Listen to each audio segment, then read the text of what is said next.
I was on the floor, blood dripping from my temple onto the marble tile.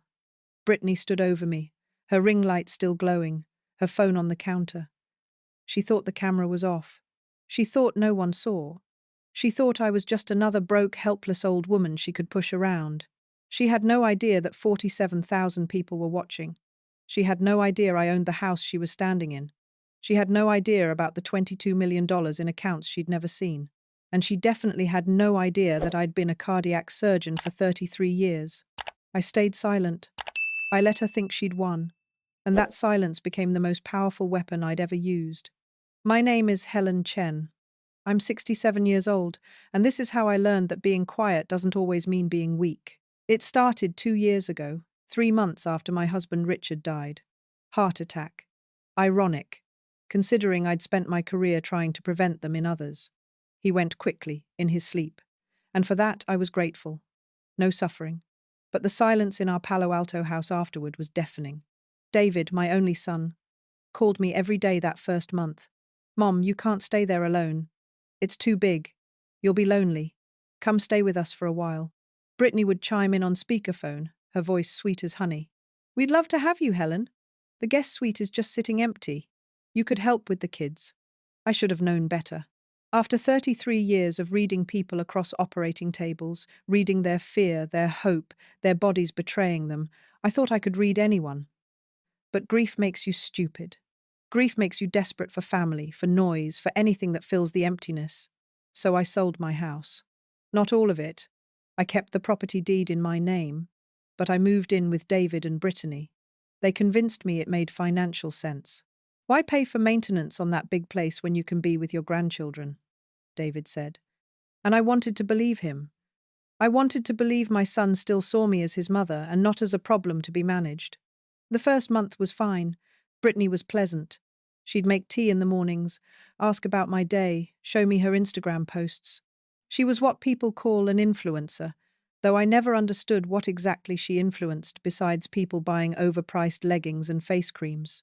She had 280,000 followers. Her whole life was performed for an audience. The second month, small things started. "Helen, could you watch the kids? I have a brand meeting." "Helen, could you pick up groceries? I'm filming content." "Helen, could you not sit in that chair? It ruins my backdrop." I said yes. Every time. Because that's what you do for family, right? You help. You make yourself useful. You don't complain. That's what I'd learned growing up in a Vietnamese immigrant household. You make yourself valuable or you become a burden. By the third month, I wasn't Helen anymore. I was David's mom. And then I wasn't even that. I was just her. "Tell her to keep it down, I'm recording." Did she eat the last yogurt? Those are for my macros. She left her reading glasses on the counter again. "This place looks like a nursing home." David said nothing. My son, who I'd put through Stanford, who I'd supported when he wanted to switch majors 3 times, who I'd held when his first startup failed, he just looked at his phone and said nothing. I started staying in my room more. The guest suite, they called it. 12 by 14 feet with a bathroom I had to share with their 8-year-old. My old house had a library, a garden, a view of the hills. But I'd sold it because they said it was too much for me. I'd worked 60-hour weeks for 3 decades. I'd performed over 2,000 open-heart surgeries. I'd held beating hearts in my hands. But somehow I was too old to maintain a house. The financial abuse started subtly. "Mom, since you're living here, maybe you could help with the mortgage," David asked one Sunday. "Just a few thousand a month." I said yes. Their mortgage was 8,000. I started paying 4. Then it was utilities. Then groceries. Then Brittany's car payment because I drive the kids around and they're your grandchildren too. Within 6 months, I was paying for nearly everything. And they'd convinced me it was fair. After all, I was living there. I should contribute. Never mind that the house was in David's name, but I'd given him 150,000 for the down payment when they bought it. I'd withdrawn it from one of my investment accounts. I had 7 of them. Various banks, various brokers. Money I'd saved over 30 years of 80-hour weeks and weekend shifts. Money from a patent I held on a surgical clamp device that hospitals still used. Royalties came in quarterly. They didn't know about any of it. Richard and I had been careful. We'd kept separate accounts for our professional income and one joint account for household expenses. When he died, his accounts went into probate, got divided according to his will. David got 100,000. The rest, 12 million, came to me. Add that to my own 10 million in savings and investments, and the royalties that brought in about 200,000 a year, and I had more money than I could spend in 2 lifetimes. But I dressed simply. I drove a 10-year-old Camry. I didn't wear jewelry except my wedding ring. Richard and I had lived comfortably but quietly. We didn't need to prove anything. So David and Brittany had no idea. They saw an old woman collecting Social Security. They didn't see the woman who'd earned more than most surgeons because I'd specialized in the most complex cases, the ones other doctors wouldn't touch. I let them think I was barely getting by, because part of me wanted to see who my son really was. And month by month, he showed me. It was a cold February morning when everything changed. I remember because the fog was thick, the way it gets in the Bay Area winters, and my hip was aching. I was in the kitchen making coffee when Brittany came downstairs with her phone and ring light. "Helen, I need you to move. I'm filming a morning routine video." It was 6:45. In the morning, in the kitchen of a house I was paying half the bills for. "I'm just making coffee," I said quietly. "I'll be out of your way in a moment." "No, I need to start now. The algorithm favors posts at 7. Move." Something in me, some small thing that had been bending for months, finally cracked. "Brittany, I'm making coffee. You can wait 5 minutes." Her face changed. The Instagram smile vanished. "Excuse me?" "I said you can wait 5 minutes." She walked toward me, and her voice dropped to a hiss. "You don't get to tell me what to do in my house. You're here because we let you be here. You're here because David feels sorry for you. You're a broke old woman with nowhere else to go." Each word was a scalpel. Clean, precise, designed to cut. "I pay for half this house," I said, my voice steady. "Your Social Security check doesn't count as paying for anything. That's charity money. You're a charity case, Helen. And you're making my content look cheap by standing there in your Walmart nightgown." I'd bought the nightgown at Target, and it cost $40, which was more than I'd spent on clothes in months because all my money was going to their mortgage. "Move," she said again. I set down my coffee mug. I turned to leave, and that's when she shoved me. Not hard, not dramatically, just her hand flat on my back, pushing. But I wasn't expecting it. My hip was already weak.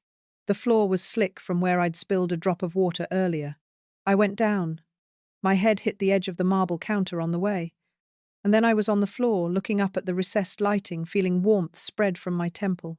Brittany's face appeared above me. No concern, just annoyance.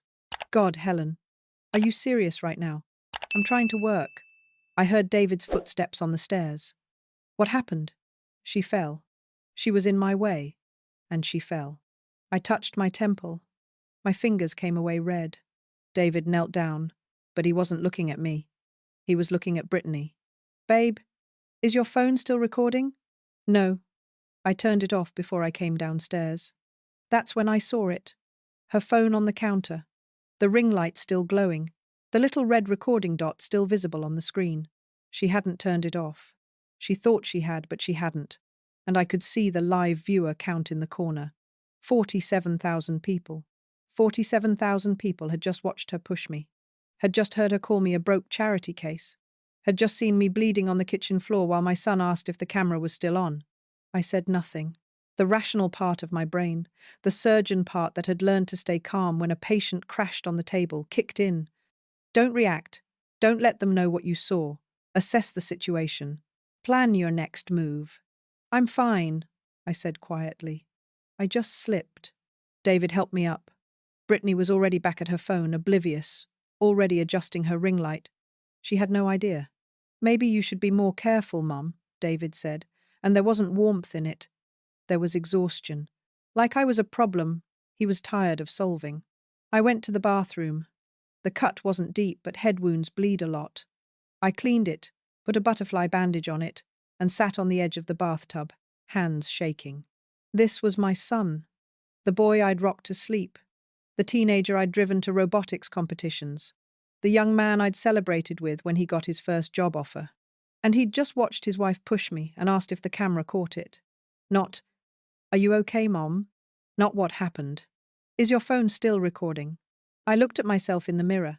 67 years old. A surgeon who'd saved countless lives. A woman who'd built a career on precision and staying calm under pressure. And I'd let myself become small. I'd let myself become invisible. Not anymore. I waited until they left. Brittany for a influencer brunch. David for work. Then I went to the guest room and pulled out my laptop. I hadn't checked my investment accounts in months. I'd been too tired, too beaten down, but they were all still there. Schwab, Vanguard, Fidelity. The numbers hadn't changed except to grow. 22,400,000 and change. I took screenshots of everything. Then I checked my credit cards. Brittany had been using one of them. I'd added her as an authorized user 6 months ago when she said she needed it for grocery shopping. She'd spent $47,000 in 5 months. Restaurants, clothes, a Peloton, none of it groceries. I documented everything, every transaction, every date, every lie. Then I went online and searched for elder abuse attorneys in San Jose. I found one named Marcus DeLeon. His website said he specialized in financial exploitation and domestic abuse of seniors. I called his office. The receptionist said he could see me the next day. I need to know, I said carefully. Would this consultation be confidential? Completely. Attorney-client privilege begins the moment you walk in. Even if I don't hire him, even then, I made the appointment. That night at dinner, Brittany was scrolling through her phone, giggling. Oh my God, my video from this morning got so many views. People are loving my morning routine. David smiled at her. That's great, babe. I said nothing. I cut my chicken. I chewed slowly. I wondered if any of those 47,000 viewers had saved the video. I wondered if Brittany had even read the comments. After dinner, I went back to the guest room and opened Instagram on my laptop. I didn't have an account, but you could still search. I found Brittany's profile at Brittany Lux Life. 283,000 followers now. I found the morning routine video, posted 7 hours ago, 320,000 views. And the comments. Oh, the comments. Did anyone else see her push that old lady? I screen recorded it. That's literally elder abuse. The way she talked to her. I'm reporting this. This isn't a morning routine, this is a crime scene. There were thousands of them. And Brittany hadn't seen them yet because she'd been too busy celebrating her view count. She had comments filtered to only show positive ones first. She had no idea that her morning routine video was being shared across the platform as evidence of abuse. I should have felt vindicated. Instead, I felt sick. This was my son's wife, the mother of my grandchildren, and she'd pushed me while 47,000 people watched. But I didn't cry. I'd done enough crying. Instead, I made a plan. The next morning, I told them I was going to the library. I drove to Marcus DeLeon's office in San Jose. It was in a modest building off First Street, the kind of place that didn't need to impress because the work spoke for itself. Marcus was in his mid-50s, grey at the temples, kind eyes. He listened without interrupting as I told him everything. The moving in, the expenses, the credit card, the push, the video. When I finished, he was quiet for a moment. Then he said, Mrs. Chen, I need to be straight with you. What you're describing is textbook financial exploitation and physical abuse. The video makes this a slam dunk case. But I need to ask, what do you want to happen? I'd thought about this all night. I want out. I want my money protected. And I want consequences. Criminal charges. I hesitated. He was still my son. But then I remembered his voice. Is your phone still recording? Not. Are you okay, Mom? Civil. I want a restraining order. I want them to know they can't touch my money. And I want David to understand what he's allowed to happen. Marcus nodded. I can do that. But Mrs. Chen, once we start this process, there's no going back. Relationships will break. Are you prepared for that? I thought about the last 6 months. The way I'd become invisible. The way I'd paid for everything and been treated like a burden. The way my son had watched me bleed and worried about a camera. The relationship is already broken, I said. I'm just making it official. We spent 3 hours going over everything. I gave him access to my financial records, showed him the credit card statements, sent him the link to Brittany's Instagram video. He took notes in precise handwriting. I'll need a few days to file the paperwork, he said. In the meantime, I need you to do something that might be difficult. I need you to act normal. Don't let them know you're planning anything. Can you do that? I'd spent 30 years in operating rooms, keeping my face neutral while a patient's life hung in balance. I could pretend for a few more days. I can do that. And Mrs. Chen? One more thing. Where will you go when we file? Because once the restraining order is served, you can't be in that house. I hadn't thought that far. A hotel? I have a better idea. There's a women's shelter in Menlo Park that specializes in elder abuse cases. It's safe, confidential, and they have resources. Would you consider it? A shelter. Me, a woman who'd made millions, staying in a shelter. The irony wasn't lost on me. Will they let me pay? I asked. Marcus smiled. They'll let you donate afterward if you want. But they don't take payment from residents. That's not how they work. Something about that cracked something else inside me. A place where I could go and not have to pay my way. A place where being old and alone didn't mean being a burden. Yes, I said. I'll go. Over the next 4 days, I played the part. I made coffee and stayed out of Brittany's way. I paid bills without complaint. I watched TV in the guest room and pretended everything was fine. But every night I packed a little more into my 2 suitcases. Not clothes, mostly. Documents. Photos of my parents who'd passed. My wedding ring from Richard, which I'd stopped wearing because Brittany said it looked cheap. My medical license certificate. Framed. The things that proved I'd existed before I became her. On day 5, Marcus called. Everything's filed. The restraining order will be served tomorrow at noon. Can you be out by 11? Yes. The shelter director is expecting you. Her name is Patricia. I'll text you the address. That night, I barely slept. I kept running through scenarios. Would David try to stop me? Would Brittany cry? Would they finally see me as something other than a problem to be managed? At 10 the next morning, I loaded my suitcases into my Camry. Brittany was upstairs filming. David was at work. I left my key on the guest room dresser, and I left a note. I'm leaving. Don't try to contact me. My lawyer will be in touch. That was it. 10 words. After 6 months of abuse, 10 words was all they deserved. I drove to the address Marcus sent. It was a nondescript house in a quiet Menlo Park neighborhood, the kind of place you'd drive past without noticing, which was probably the point. Patricia met me at the door. She was younger than I expected, maybe early 40s, with warm brown eyes and a no-nonsense demeanor. Dr. Chen. Hearing my title again, after months of being Helen or her, made my throat tight. Just Helen, I said. Well, just Helen, welcome. Let me show you around. The shelter was small. 6 bedrooms, shared bathrooms, a common kitchen. There were 3 other women there. One nodded at me. One was too lost in her own pain to notice. One smiled tentatively. My room was small but clean. A single bed, a dresser, a window that looked out on a garden. It was smaller than the guest room at David's, but it felt bigger because it was mine. No one would come in and tell me I was in the way. No one would push me for blocking their camera angle. You're safe here, Patricia said. We have security, cameras, a panic system. No one gets in without clearance. Thank you, I managed. She squeezed my hand and left me alone. I sat on the bed and cried for the first time in months. Not sad tears, angry tears, relieved tears. Tears for the person I'd let myself become, and tears for the person I was going to be again. An hour later, Marcus called. They've been served. Both of them. How did they react? I wasn't there for David's, but the process server said he went pale and started calling someone immediately. Brittany's was more dramatic.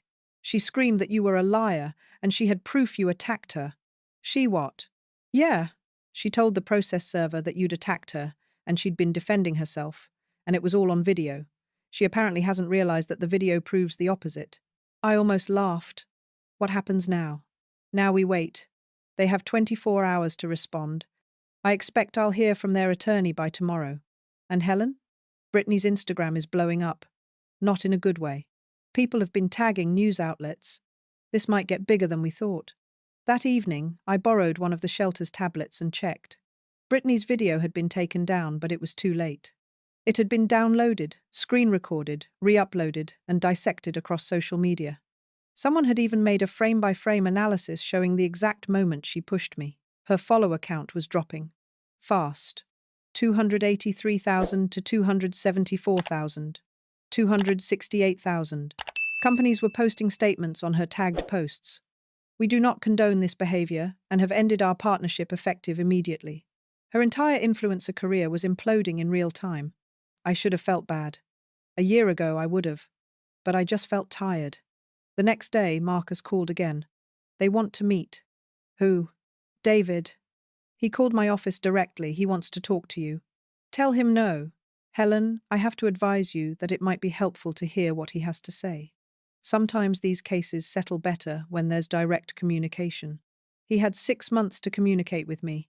He chose not to. I'm done. Marcus was quiet for a moment. Okay, I'll tell him. But an hour later, David showed up at the shelter. I don't know how he found me. Maybe he traced Marcus's address somehow.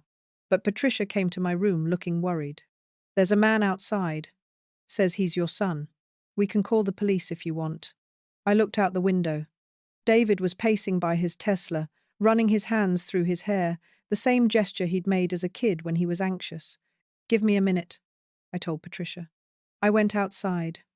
We stood 10 feet apart in the driveway. Mom, he started. Don't. Please, just listen. Brittany didn't mean to. Didn't mean to what, David? Push me? Call me a broke charity case? Spend $47,000 on my credit card? Which part didn't she mean? He flinched. I didn't know about the credit card. You knew I was paying for everything. You knew she was treating me like garbage, and you said nothing. I thought you were okay with helping out. Helping out? David, I was paying for your life while being treated like an inconvenience. That's not helping. That's exploitation. You never said anything. And there it was. The thing I'd been waiting for. The thing I needed to hear. You're right, I said quietly. I didn't. I stayed silent because I thought that's what family did. I thought if I made myself useful enough, small enough, quiet enough, you'd remember that I was your mother. But silence didn't keep the peace, David. It just let you forget who I was. It never forgot. You watched her push me, and your first question was if the camera caught it. Not if I was okay, not if I was hurt. You were worried about protecting her. You'd already forgotten me. He started crying. My son, my 42-year-old son, stood in a driveway in Menlo Park and cried like he was 10 years old again. I'm sorry, he choked out. Mom, I'm so sorry. Please, come home. We'll make it right. I can't. Why not? We'll go to therapy. Brittany and I will. Because I don't trust you anymore. The words hung between us like a diagnosis I'd just delivered. Terminal. No treatment options. And David? One more thing. That house you live in? I own it. He stared at me. What? The down payment I gave you. I have the paperwork. It wasn't a gift. It was a loan against the property. You never paid it back, so according to the terms we signed, I have equity. 30% equity, to be exact. My lawyer is filing a lien this week. You can't.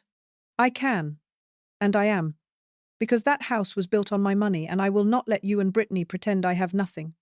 I have $22 million, David. I had it the whole time you were treating me like a burden. I let you think I was broke because I wanted to see who you'd be when you thought I had nothing to offer. And you showed me. I turned to go back inside. Mom, please! I stopped but didn't turn around. My lawyer will send you the settlement terms. Sign them, or this goes to trial and everything becomes public, including that video. I went back inside and closed the door. The next 3 weeks were a blur of paperwork and phone calls. David's attorney tried to negotiate. They offered to drop everything if I dropped my claims. Marcus advised against it. They have no leverage, he said. The video, the financial records, the credit card fraud. They'd lose in court and they know it. We settled 2 days before the scheduled hearing. The terms were simple. I got my down payment money back with interest. $192,000. Brittany paid restitution for the credit card fraud and agreed to a statement of wrongdoing. David and Brittany both agreed to restraining orders. No contact for 5 years unless I initiated. The house lien stayed in place until they refinanced or sold. If they sold, I got my 30% plus appreciation. And most importantly, there was a clause that said if they violated any term of the agreement, The video would be released to authorities and I could file criminal charges. Marcus called me the day David signed. It's done. You're free. Free. What a word. I stayed at the shelter for another month, mostly because Patricia said I could and because I wasn't ready to be alone yet. The other women there became friends. We cooked together, watched television, told our stories. We'd all been made invisible by people who were supposed to love us, and we were all learning to be visible again. When I finally left, I donated $200,000 to the shelter, Patricia cried. We can add another bedroom with this. Help 2 more women. Make it 3 bedrooms, I said. I'll cover it. I bought a condo in San Mateo. 2 bedrooms, a view of the bay, a doorman who called me Dr. Chen. It cost $800,000 in cash. And I didn't blink.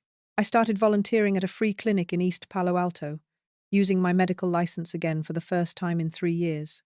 Once a week, I put on a white coat and remembered what it felt like to be useful because of my skills, not despite my age.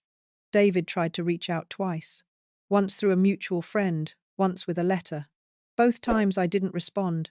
Maybe someday I would, but that day wasn't today. Brittany's Instagram never recovered. She lost all her sponsorships, most of her followers. And according to a friend who still followed these things, she and David were now separated. I felt nothing about that. Not glad. Not sad. Just nothing. One Saturday afternoon, 6 months after I'd left that house, I was sitting in my condo reading when my phone rang. Unknown number. I almost didn't answer, but something made me. Hello? Dr. Chen? This is Amy Thornton. I'm a producer for a podcast about elder abuse. I wondered if you'd be willing to share your story. I'd been asked this before. News outlets, bloggers, even a documentary filmmaker. I'd said no every time. Why would I want to do that? I asked. Because your story has already helped people. The video, even though it was terrible, has started conversations. Families are talking about how they treat their elderly relatives. Influencers are being more careful about what they post. And elder abuse hotlines have seen a spike in calls from people finally recognizing what's happening to them. I thought about the women at the shelter, the ones who'd believed they deserved to be treated badly, the ones who'd stayed silent because they thought that was what you did. I'll think about it, I said. That's all I'm asking. I hung up and looked out at the bay. The fog was rolling in, the way it did most evenings. Quiet. Peaceful. Mine. I'd spent 6 months being invisible, being small, being silent. And I'd learned that silence has 2 forms. There's the silence of defeat when you're quiet because you've given up. And there's the silence of strategy, when you're quiet because you're planning your next move. I'd turned one into the other. And in doing so, I'd saved myself. My name is Helen Chen. I'm 67 years old. I'm a retired cardiac surgeon with $22 million, a condo with a view, and a life that's entirely my own. And if there's one thing I want people to know from my story, it's this. Staying silent isn't the same as staying helpless. Sometimes, the quietest people in the room are the ones planning the loudest exits. I didn't speak up for 6 months. But when I finally did, I made sure every word counted. And I've never been silent since.